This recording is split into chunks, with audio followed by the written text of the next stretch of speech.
Well, I guess today is our regular rugby analyst, former Marlborough Rugby Red Devils and King Country loose forward Greg Brimble from the beautiful town of Nowra in New South Wales. Brims, great performance by the All Blacks on Saturday, and it augurs well for the preparations for the World Cup next year. Yeah, it was. It was an impressive performance, wasn't it, John?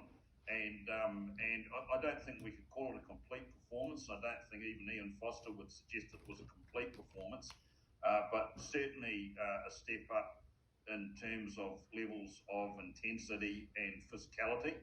And the Wallabies were well and truly dominated in pretty much all aspects of the game, and the Eden Park hoodoo continues.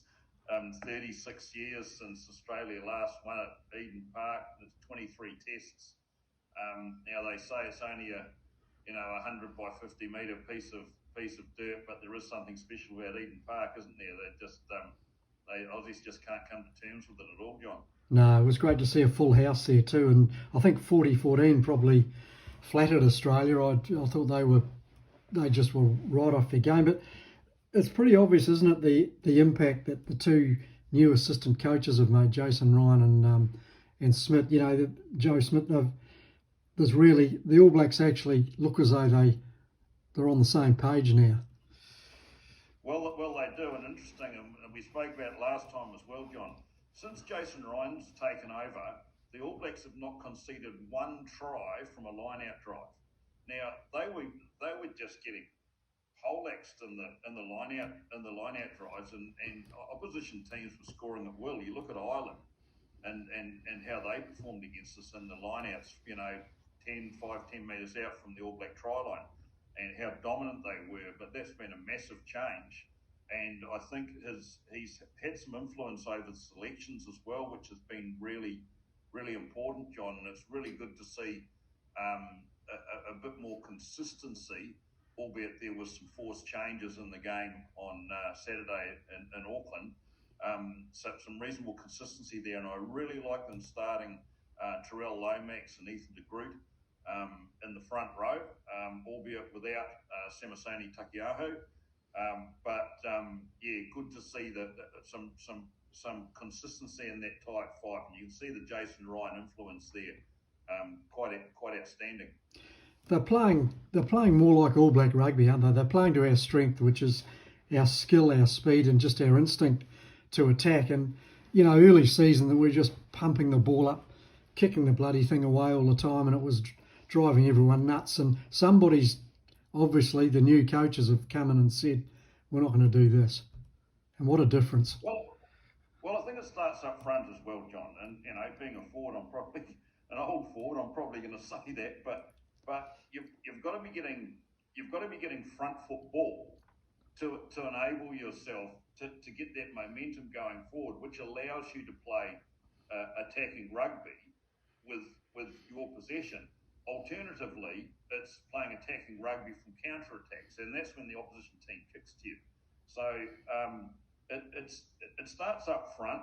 We've got some momentum going forward. We're getting front football, getting quick service from our halves, and allowing the All Blacks to do what they do naturally and what they enjoy. And it's what's great to see is them playing with a smile on their face again, like they're really enjoying their rugby.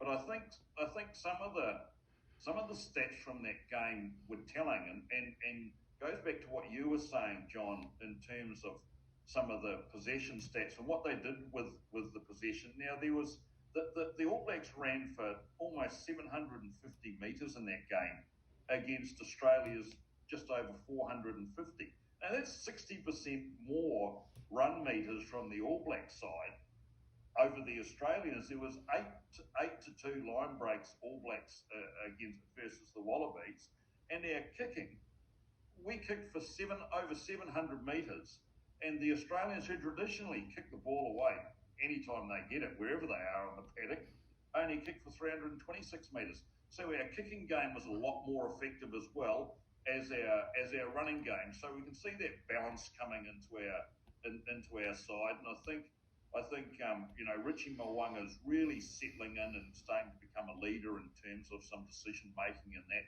at first 5'8" as well. It's yeah, it was a telling performance. Those Barrett boys are pretty special, aren't they? I thought Geordie played very well in the midfield, where he made his first class debut for Canterbury back in the day, and I thought Bowden at fullback added the dimension that I suspect Will Jordan would also add. Well, yes, and now and Geordie Barrett, what a fantastic player he is, isn't he? I mean, he's a big body as well. He's like 6'6". He's over 100 kilos, and he might just be that big body we need in the midfield there. We haven't had that really big solid body since Martin Nonu played at second 5'8" in combination with Conrad Smith in the centres. Now, given that we can probably say Rieko Awani has cemented that centre spot this year, I believe. That putting Will Jordan in at second 5 was a masterstroke. He's played every position in the back line except centre and halfback now. You're not going to see him at halfback, and I'm sure we'll see him at centre at some stage. But is he the answer going forward at second 5'8"? I'm thinking we have to persevere with him on the Northern Tour, John, to make sure that he's our man for the Rugby World Cup next year. Which begs, what do we do with David Havili and Quinn Tupaia and Jack Goodhue and Anton Leonard-Brown when they regain full fitness? But once they're all fit, we're going to have a wealth of talent in the midfield there and some real depth. But I'd like to see them persevere with Geordie at second 5 and Bowden Barrett. Well, he's playing with a smile on his face, and you can see the confidence he's got back and the almost freedom with which he's running at the moment. It's so good to see, and he added another dimension that Australia wasn't expecting from fullback. And even though I'd like to see Will Jordan at fullback, Bowden Barrett had a really good game there. Yeah, I think Jordan found a way on Saturday to get himself in the game, and he was just brilliant. I mean, that try that he scored is just a searing pace, and just his ability to pop up at the right time, at the right moment. He's just instinctively brilliant. He is. Well, they've got good genes, that family, isn't it?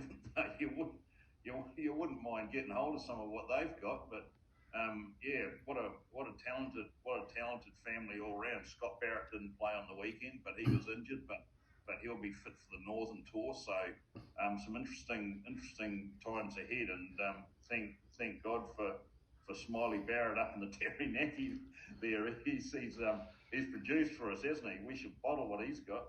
Yeah, exactly. I'm impressed with Sam Whitelock's leadership, as I always am. He leads by example. He's firm. He knows what he's doing, and the team just follow him. And I'm very impressed with Sam.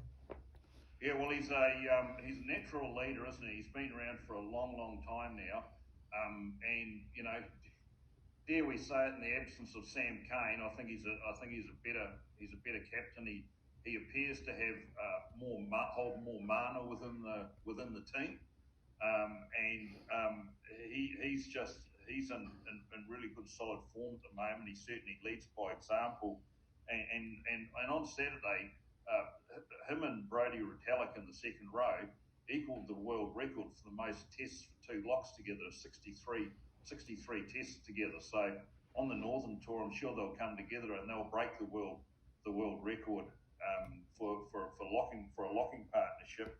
And that was also Sam Whitelock's 140th test, and he's only 8 behind Richie McCaw now as our most ever capped All Black. So what a terrific player! And he had a really good game, didn't he? And I tell you what, Brodie Retallick had a fantastic game as well. Brodie Retallick was one of our best running forwards. He had 9 runs for 43 metres. There was only one Australian player that ran for more metres than Brodie Retallick did. So I mean, he was excellent, and they add that level of maturity, don't they, to what is still a reasonably young pack if you look at the front row.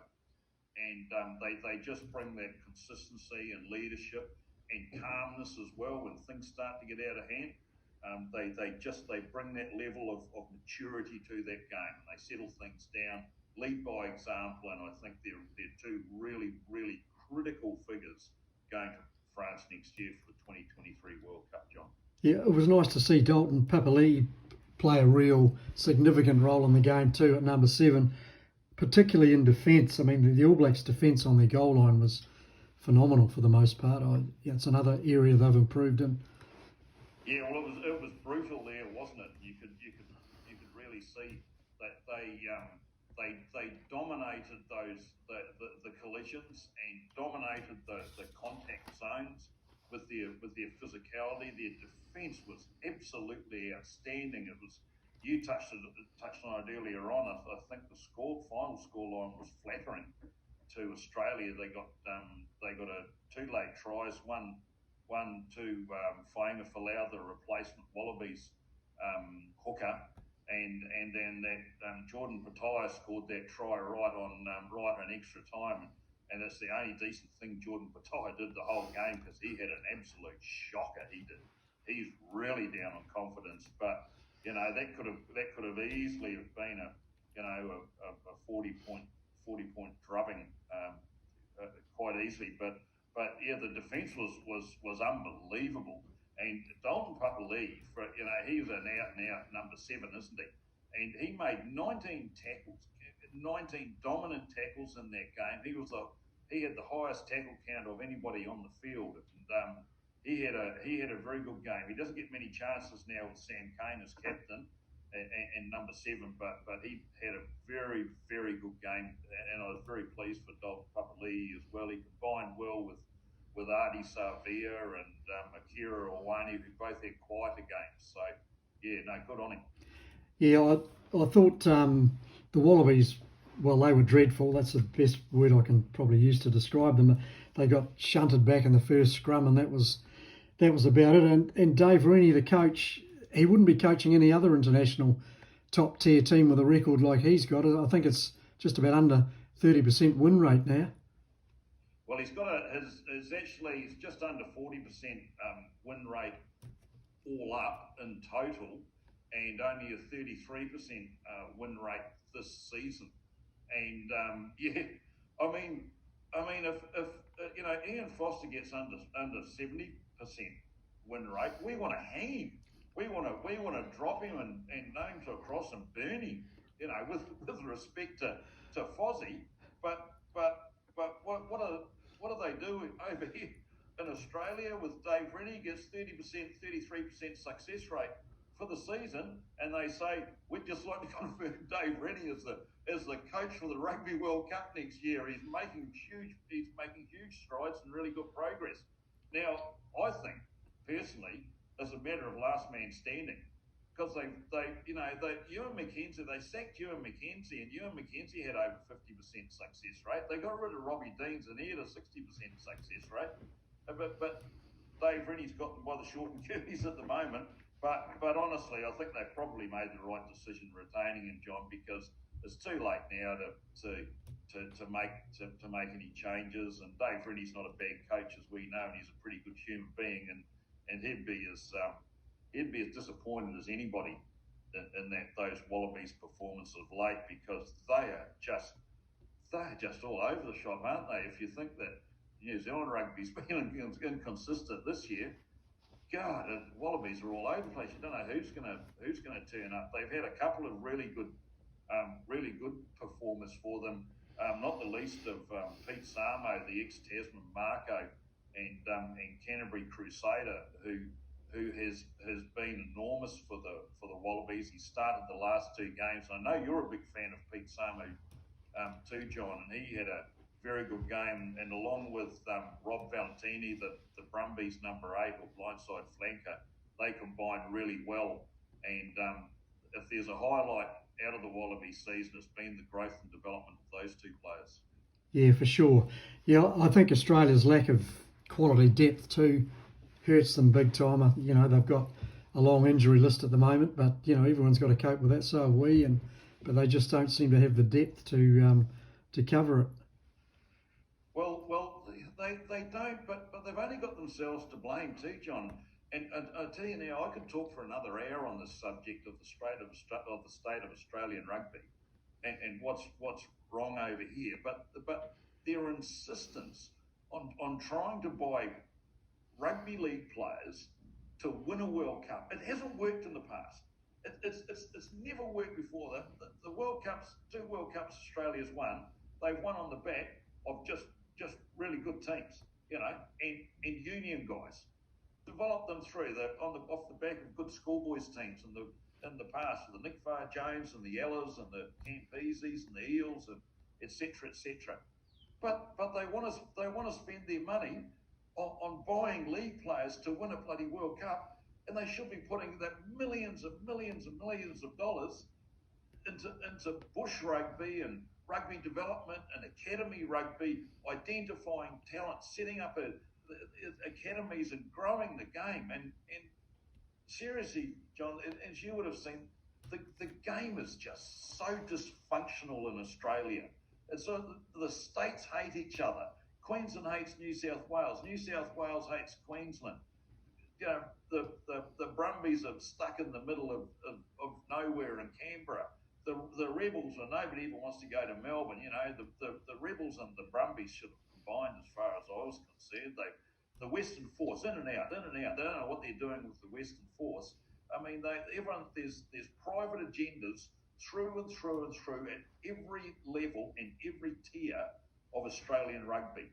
And until they get their internal issues sorted out, and until they get good programs in place, and all those states come together as one, and have some common goals and common aims, then they're not going to get anywhere until they do that. And I've noticed that Hamish McLennan, the Australian rugby chairman, he has noted the success of the Irish and New Zealand programs and is now taking that on board. But it's too late for any success in the 2023 Rugby World Cup. You shouldn't have started me on this, John, because I get very, very emotional about when wasting money on bloody leagueies that only want to play in a genuine Rugby World Cup and travel to South Africa and travel around the world, and you've got these kids there and these bush rugby players that are not getting the opportunity because they're not being developed and nurtured and looked after properly.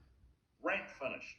Totally agree, mate. Totally agree. And I think New Zealand rugby have realised they were going down not as far as league players go, but they were neglecting the grassroots. And it appears as though they've opened their eyes to that and doing something about it.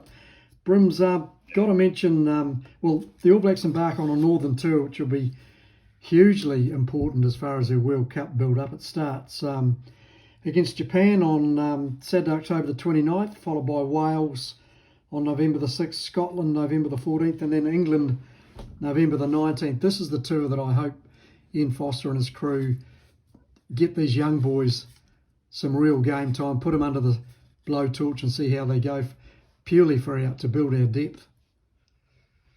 Well, I think he'll with Japan up first, he'll play as second 15, and I think probably rightly so. You and I will probably do the same thing, John. But he's got to be starting his best 15 against Wales and Scotland, and be really settled because the big game of this tour is going to be against England, Twickenham, and that's going to be versus us versus Eddie Jones and those bloody Poms, those irritating, annoying Poms over there that we want to bash them in cricket, we want to bash them in rugby, and we just want to bash them in general. But bloody good blokes, let me tell you. They are good blokes. The top blokes. People. But that's going to be the real test, isn't it, John? That game against England, and we shouldn't have too many worries, I wouldn't think, with Japan, Wales, and Scotland. But looking forward to this and hoping that they continue their recent trend of some consistency in their selection process as well. I just don't like this giving caps away for the sake of it. Like, Samasoni Takiadi should have started on Saturday. End of story. I'm not going to go on about that. But looking forward to that and seeing if they blood anybody new and who, more importantly, who they leave behind, because there's some players that that didn't get chances during the rugby championship with the name in the squad. Stephen Perifetta played 30 seconds of rugby and of All Black rugby, and then he's been discarded by the looks of it. He'll be lucky to go to on the Northern Tour, I would suggest. And I tell you now, I think we're just wasting our time with Roger Tuivasa-Sheck as well. He's just not in the picture as far as I'm concerned. He's not in that frame at all. So I wouldn't be persevering him. We've got enough good quality midfielders at the moment without having to take a leahy with us, mate. The halfback Folau Fakatava, he's the man I want to see start a test match. He could be a real point of difference for us in the big games. Well, I think especially over in Europe as well, up in the UK, his style of game, John, could be telling. I think Aaron Smith, Nuggy suits that more of that Southern Hemisphere sort of open style game, where Folau Fakatava, who's a very, very good defender and very strong around the ruck and the maul and broken play as well. That was where we could really see his strengths come to the fore. Albeit Finlay Christie, I think he's a wonderful player, Finlay Christie. But it'd be great to see Folau Fakatava getting a start, certainly against Wales or Scotland anyway, mate. Another thing to be very proud of for New Zealand rugby in the weekend, Brims, was the Black Ferns' brilliant performance against Japan, 95-12, and 7 tries to Portia Woodman. She is a freak. Isn't she a machine? I mean, she's such a. I wanted to get her in the bar here and have a couple of beers with her, mate, and have a chat to her, talk to her about her old man Carfina Woodman and her uncle Fred, the two All Blacks from up in Northland there. I want to have a chat to her. She just seems like such a nice lady, and she's a sevens superstar on the world stage at sevens, and she's just untouchable. She had spiders on it, didn't she? They didn't want to go near her at all, and that was a very, very dominant display against the Japanese side that recently beat Australia, John. There's all sorts of connotations you can throw up there and assumptions you can make about who's in form and who's not. But I think it's safe to say we were talking about Black Ferns rugby at this time last year, and when they've been belted by France and England over there, and absolutely, demolished. They were just we shouldn't have been on the same field as England in particular and France. And now we're looking at them in our World Cup year and thinking these guys could be a real chance here. I mean, the test will be against the Northern Hemisphere sides, but terrific bunch of ladies, aren't they? Great role models. Oh, they're also, I just love watching them play. Yeah, Wayne Smith's done a phenomenal job, and the assistant coaches and the experienced guys like Dan Carter and Richie McCaw, who he's brought in during the campaign to help out. There was some real standouts for me as well, like Locke, Jonah Nan-Wu, what a machine, and the loose forward Liana McKelly, what a machine. These are big, strong, athletic ladies, and the offloading game that the girls have developed is it's All Black-like. Oh, well, Makalei too, she was one of the few players that stood out last year. And I've been watching her for a while. She's a really good player. She is. They've got the Bremner sisters in there as well. They go pretty good. One's a blindside flanker. One's in the second row.